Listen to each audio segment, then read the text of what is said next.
for number 11, so find dy over dx and simplify the result. So x raised to the power of y plus 2 raised to the power of y is equals to 8. So we observe that it has an exponent of a term y. So we'll take its natural logarithm. So before we do that, so we have so we'll just put natural logarithm in both sides. So we have ln of x raised to the power of y plus ln of 2 raised to the power of y is equals to ln of 8. So take note that ln of a raised to the power of b is equals to b ln of a. So we'll use u to assume the value of x raised to the power of y. So we have ln of u is equals to ln x raised to the power of y. So we have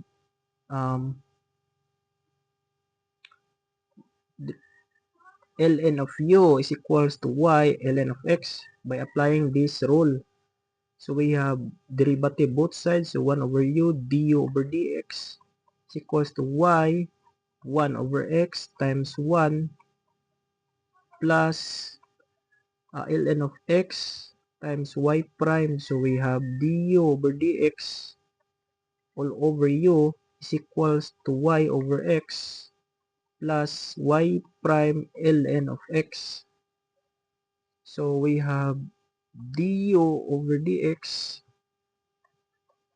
is equals to u times y over x plus y prime ln of x. Take note the u value here is equals to x raised to the y. So x raised to the y.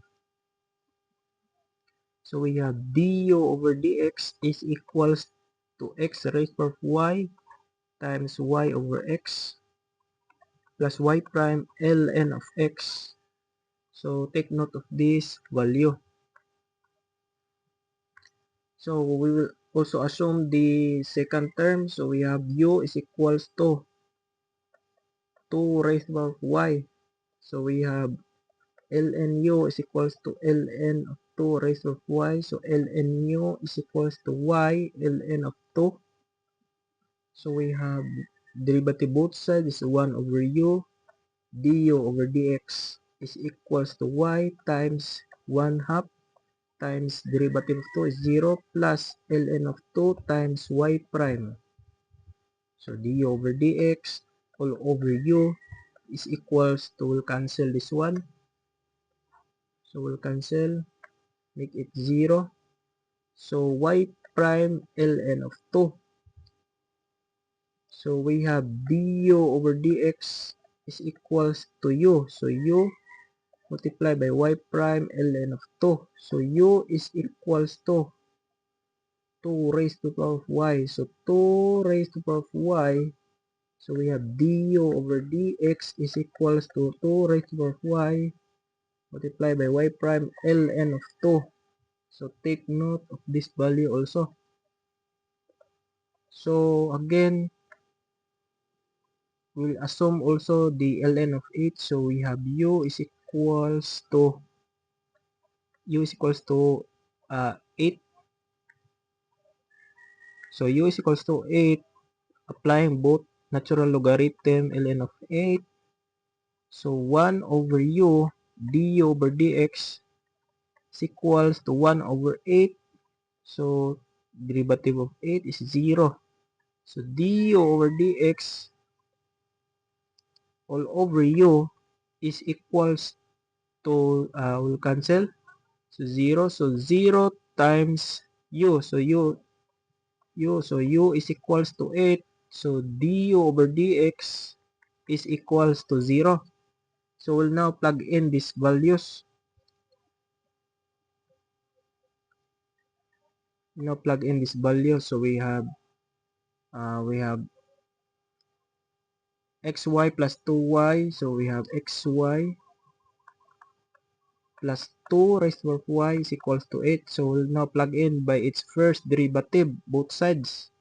So we have xy, y over x. So we have xy, y over x. plus y prime ln x plus y prime ln of x plus, so for the 2 raised to y, so 2 raised to y, 2 raised to y times y prime ln of 2 times y prime ln of 2 is equals to, so the derivative of the 8 is 0.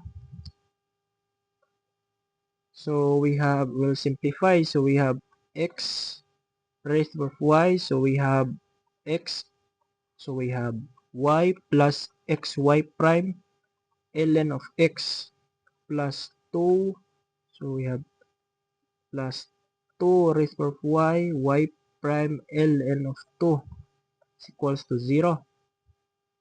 So we will have this one, so x raised to y all over x multiplied by y plus x raised to y prime ln of x plus 2 raised to y prime ln of 2 equals to 0.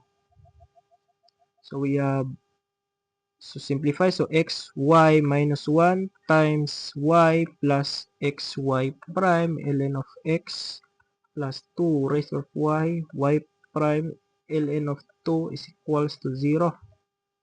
So distribute, so x, so y multiplied by x raised to y minus 1 plus x y minus 1 plus 1 for having 1 exponent in the x, y prime ln of x plus 2, so 2 raised to y prime ln of 2 is equals to 0. So we'll just simplify first, so y multiplied by x, so just copy, so plus x, so the negative 1 plus 1 will be cancelled, so the remaining will be x raised to y multiplied by y prime ln of x plus 2 raised to y prime ln of 2 is equals to 0. So we'll now isolate y prime, so y prime is equals to x raised to y ln x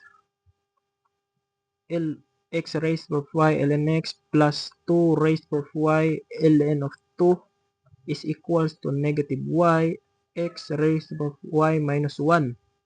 So y prime is equals to negative y multiplied by x, y minus 1 all over x raised to y ln of x plus 2 raised to y ln of 2.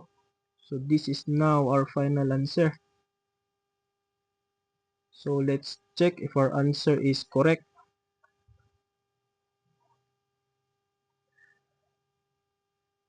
So this is now our final answer. So let's check if our answer is correct. So negative y x raised to y minus 1. So negative y x raised to y minus 1. So all over xy raised x raised to y ln x. So xy ln x plus 2 raised to y ln of 2. So plus 2 plus 2y ln of 2. So our answer here is correct. So let's proceed to another number.